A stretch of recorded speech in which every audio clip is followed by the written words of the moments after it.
हिंदी दिवस मूलतः इसलिए मनाया जाता है क्योंकि 14 सितंबर 1949 को संविधान सभा ने हिंदी को अ, राजभाषा, संघ की राजभाषा के रूप में स्वीकार किया था। और ये कहा गया कि ये देश की राजभाषा होगी, यूनियन की राजभाषा होगी, संघ की राजभाषा होगी। मतलब देश की अभी बहुत मुश्किल था, सभी प्रांत तो उसको स्वीकार नहीं कर रहे थे, तो इसलिए केंद्र की राजभाषा एक तरह से हिंदी को बनाया गया। और ये लक्ष्य था कि 10 साल के अंदर अंदर इसकी सारी तैयारी हो जाएगी और उसके बाद जो है वो हम लोग पूरी तरह से हिंदी में आ जाएंगे। लेकिन वैसा हो नहीं पाया और इसीलिए हम लोग हिंदी दिवस मनाते हैं कि चलो जो 1947 में एक सपना था वो आज तक चला, सपना ही एक तरह से पूरी तरह से बना हुआ है। धीरे धीरे प्रगति हुई उसमें, लेकिन पूरी तरह से प्रगति नहीं हो पाई। तो मैंने उसी को इस प्रेजेंटेशन के माध्यम से बनाने की कोशिश, रखने की कोशिश की है। तो सबसे पहले हम लोग मैकाले से आते हैं। मैकाले महोदय ने 1835 में जो ब्रिटिश संसद में प्रस्ताव रखा था इस देश को लेकर के, वो ये प्रस्ताव ये है जिसमें उन्होंने कहा था कि मैंने भारत भर घूमा है, यहाँ बहुत अमीरी है, बहुत अमीर लोग हैं, कोई भिखारी नहीं है, कोई किसी तरह की कोई समस्या इस देश में नहीं है, इसलिए इस देश को तोड़ना ज़रूरी है। वो रीढ़ की हड्डी पर चोट करने के लिए उन्होंने इस देश की संस्कृति को खत्म करने का एक तरह से नक्शा पेश किया। और उसके बाद जो है ब्रिटिश जो ईस्ट इंडिया कंपनी थी भारत में, उसने अपनी नीतियां बनानी शुरू की। ये एक तरह से मैकाले का है जिसमें उन्होंने कहा है कि मैं भारत के कोने कोने में घूमा हूँ और मुझे एक भी व्यक्ति ऐसा नहीं दिखाई दिया जो भिखारी हो, चोर हो। इस देश में मैंने इतनी धन दौलत देखी है, इतने ऊंचे चारित्रिक आदर्श और इतने गुणवान मनुष्य देखे हैं कि मैं नहीं समझता कि हम कभी इस देश को जीत पाएंगे जब तक कि उसकी रीढ़ की हड्डी को नहीं तोड़ देते। वह है इसकी आध्यात्मिक और सांस्कृतिक विरासत। इसलिए मैं प्रस्ताव रखता हूं कि हम इसकी पुरातन शिक्षा व्यवस्था, उसकी संस्कृति को बदल डालें, क्योंकि यदि भारतीय सोचने लगे कि जो भी विदेशी है, जो अंग्रेजी हैं, वह अच्छा है और उनकी अपनी चीज़ों से बेहतर है, तो ही वे अपने आत्मगौरव और अपनी संस्कृति को भुलाने लगेंगे और वैसे बन जाएंगे जैसे हम चाहते हैं। तो ये बहुत ही महत्वपूर्ण प्रस्ताव एक तरह से है जो 2 फरवरी 1835 को ब्रिटिश संसद में रखा गया।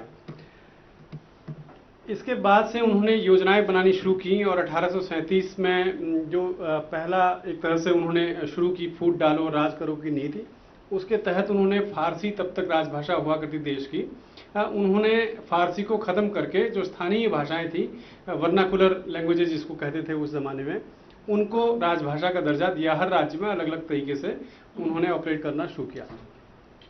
और थोड़े दिनों के बाद उत्तर प्रदेश में संयुक्त प्रांत में उन्होंने हिंदी और उर्दू को शिक्षा के माध्यम के रूप में स्वीकार किया। तब तक हिंदी और उर्दू लगभग एक लेवल पर आ चुकी थी और पढ़ाई के माध्यम के रूप में इनका इस्तेमाल हो सकता था।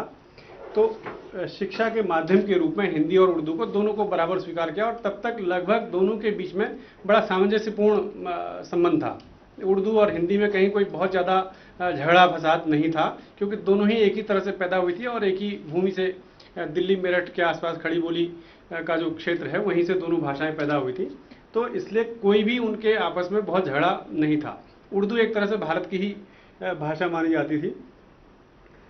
तो उसके बाद जो है 1867 में उन्होंने एक दूसरा कानून बनाया कि उर्दू को राजभाषा बना दी। दोनों भाषाएं बराबर थी, तब तक कोई झगड़ा नहीं था। 1867 में जब एक्ट के जरिए उन्होंने उर्दू को राजभाषा बना दिया, उसके बाद से झगड़ा शुरू होगा। उसके बाद भयंकर झगड़ा हुआ दोनों में और 1900 के आसपास की सरस्वती या दूसरी पत्रिकाएं हम देखते हैं तो उनमें एक तरह से बुरी तरह से गाली गलौज पर उतर आए हैं दोनों। मैगजीन्स के कवर जो है पूरे के पूरे हिंदी की मैगजीन में उर्दू को गाली और उर्दू की मैगजीन्स में हिंदी को गाली दी जाने लगी थी। तो एक तरह से अंग्रेजों ने फूट डालो और राज करो की जो रणनीति थी उसको एक तरह से वो सफल कर दिया था इसके जरिए। खैर, इस बीच जो है हिंदी का, जो हम हिंदी की बात कर रहे हैं अब आगे, कि हिंदी को लेकर के तरह तरह के आंदोलन और प्रयास शुरू हुए, जिसमें से बिहार राजभाषा हिंदी, बिहार की राजभाषा 1881 में ही बन गई थी। वहाँ सबसे पहले बनी थी भूदेव मुखोपाध्याय का नाम सुना होगा, जो पहले बिहार और बंगाल के इंस्पेक्टर ऑफ स्कूल्स थे, उन्होंने जो है हिंदी को राजभाषा बनाने में बहुत बड़ा योगदान दिया और 1881 में हिंदी राजभाषा बन गई बिहार की। फिर उसके बाद 1893 नागरिक प्रचारणी सभा बनी। इसका भी मकसद करीब करीब एक ही था कि हिंदी को किसी तरह से इस्टेब्लिश करना है।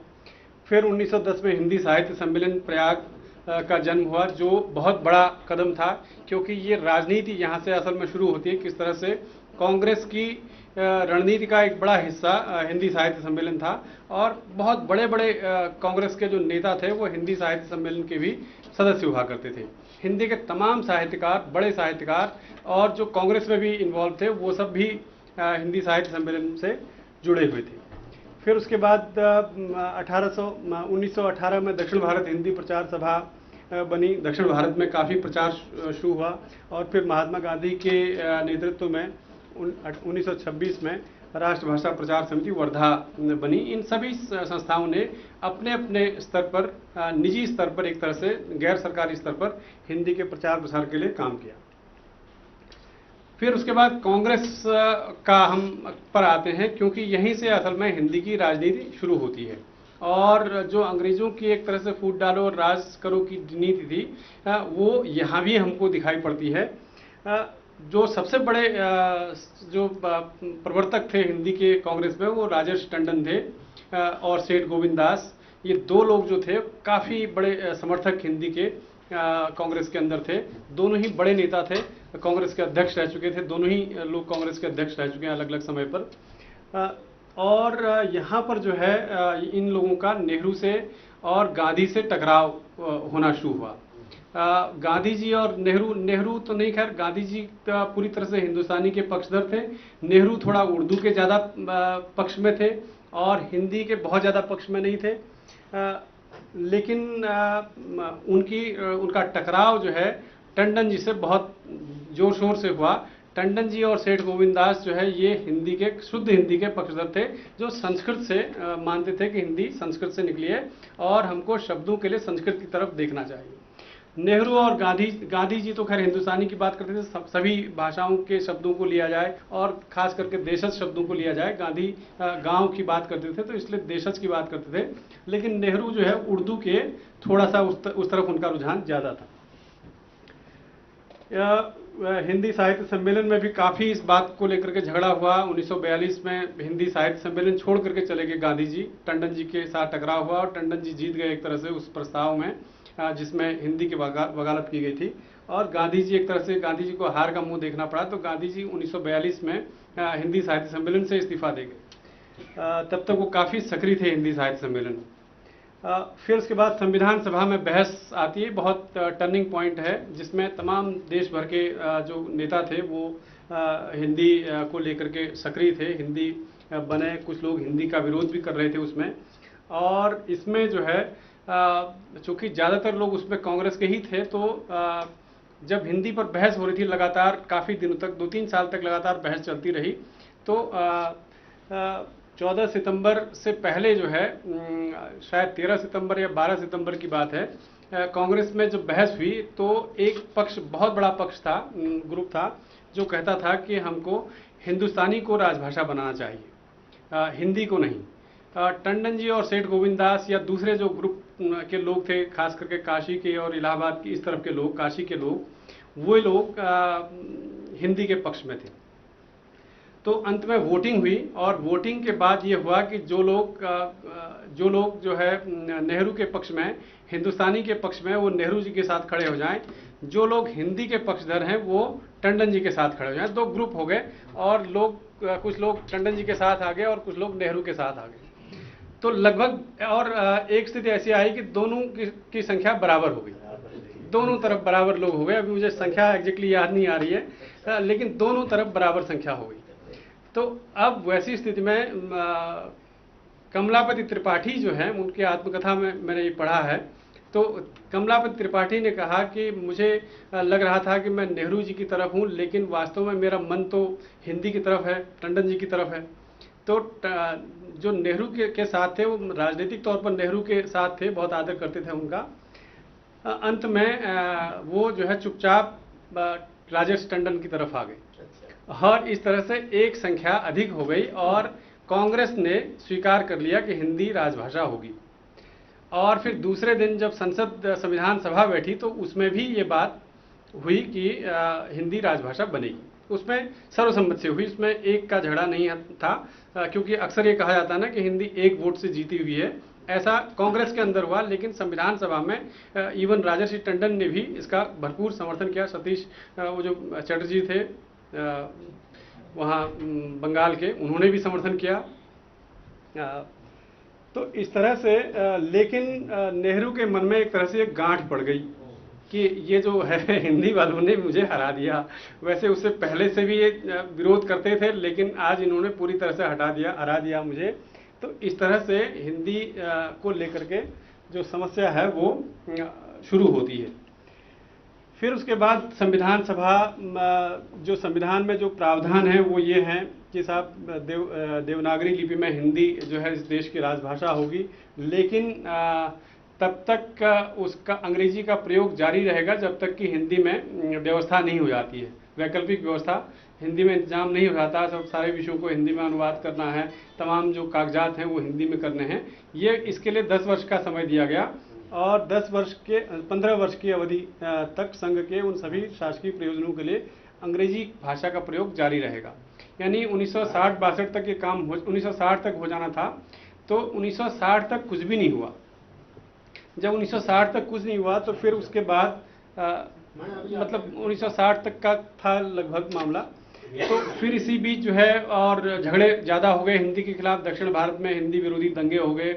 जो राजा जी हिंदी के पक्ष में थे शुरू में, बाद में उन्होंने हिंदी का विरोध करना शुरू कर दिया और काफ़ी एक तरह से पूरे देश में, बंगाल में अमरा बंगाली ने झगड़ा किया, नॉर्थ ईस्ट में भी झगड़ा हुआ हिंदी के खिलाफ। एक तरह से हिंदी के विरोध में माहौल जो है पूरे देश में बनने लगा। इसी बीच भाषावार राज्यों का गठन हुआ, उसने और इस हिंदी को बहुत अकेला कर दिया। मतलब जो हम ये कहते थे कि हिंदी एक पूरे देश की संपर्क भाषा है, वहीं ये हुआ कि पंजाब की भाषा तो पंजाबी है, कर्नाटक की भाषा कन्नड़ है, या अलग अलग राज्यों की भाषावार राज्यों का गठन कर दिया गया।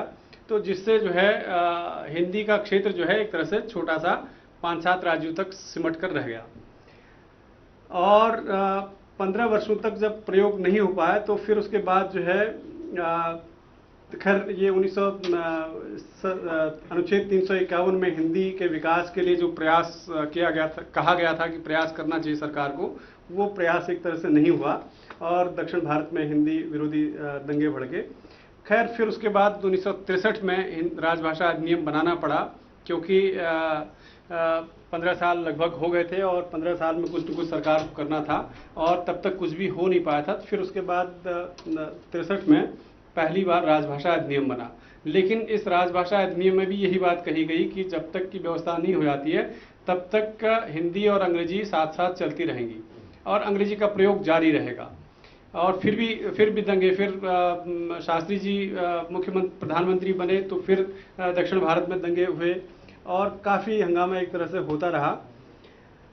इस तरह से 1967 में जो राजभाषा संशोधन अधिनियम बना, 1963 का अधिनियम जो है 1967 में जाकर के संशोधित हुआ और उस संशोधन के बाद वैसे तो इसमें कुछ चीज़ें अच्छी हुई कि मतलब धारा 3(3) के तहत जितने भी डॉक्यूमेंट भारत सरकार जारी करती है उन सबको द्विभाषी करना पड़ेगा। कई तरह की बातें उसमें हैं, बहुत अच्छी बातें भी हैं। लेकिन एक क्लॉज है उसमें जो हिंदी को कभी भी राजभाषा नहीं बनने देगा। वो क्लॉज ये है, वो ये कहता है कि जब तक अंग्रेजी का प्रयोग तब तक जारी रहेगा जब तक उनमें वर्णित प्रयोजनों के लिए अंग्रेजी भाषा का प्रयोग समाप्त कर देने के लिए सभी राज्यों के विधानमंडलों द्वारा जिन्होंने हिंदी को अपनी राजभाषा के रूप में नहीं अपनाया है संकल्प पारित नहीं कर दिए जाते और जब तक पूर्वोक्त संकल्पों पर विचार कर लेने के पश्चात ऐसी समाप्ति के लिए संसद के हर एक सदन द्वारा संकल्प पारित नहीं कर दिया जाता। और ये संभव है ही नहीं, ये कभी भी नहीं संभव है।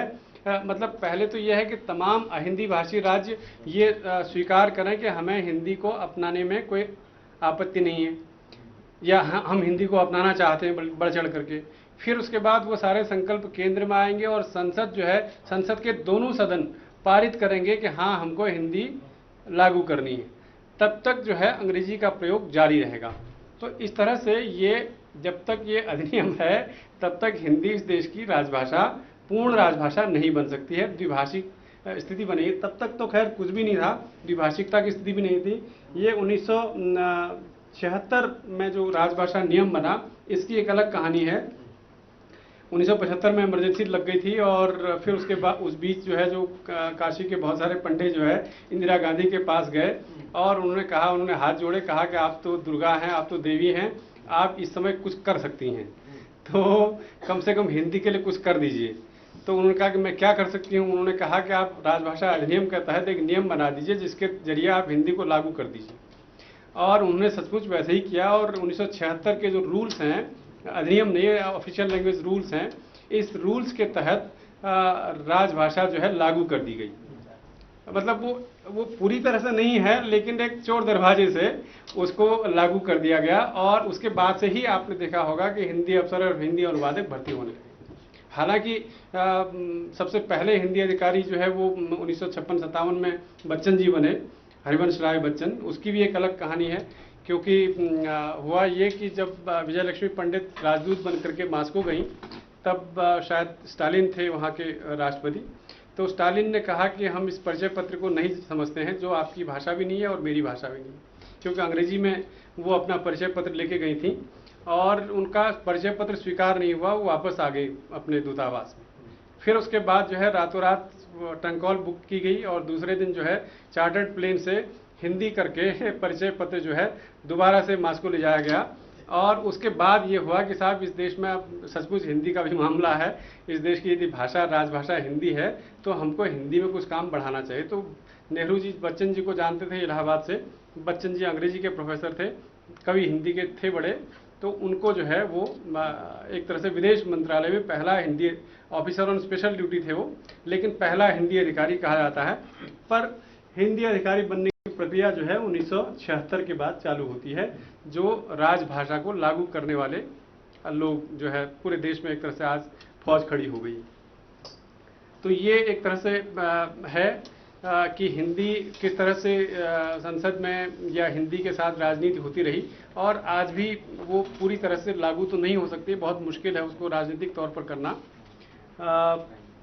लेकिन ये है कि हिंदी बढ़ रही है, हिंदी बढ़ रही है पूरे देश में और कारणों से। हिंदी अपने ही कारण से बढ़ रही है। हिंदी का बाजार बहुत विस्तृत है, हिंदी का मीडिया बहुत तेज़ी के साथ फैल रहा है, हिंदी की पढ़ाई तो कम हो रही है लेकिन हिंदी का प्रकाशन बढ़ रहा है।